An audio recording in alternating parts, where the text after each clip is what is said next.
Hey babe, what do you want for dinner? Chicken satay.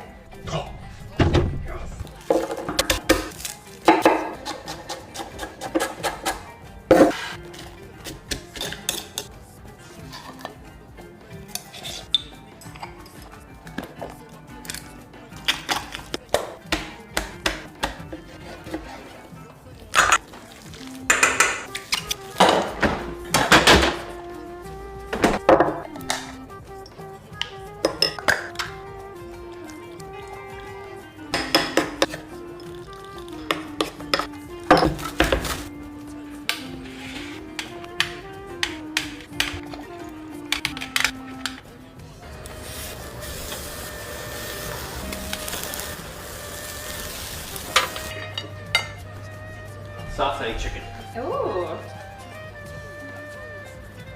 That is very good.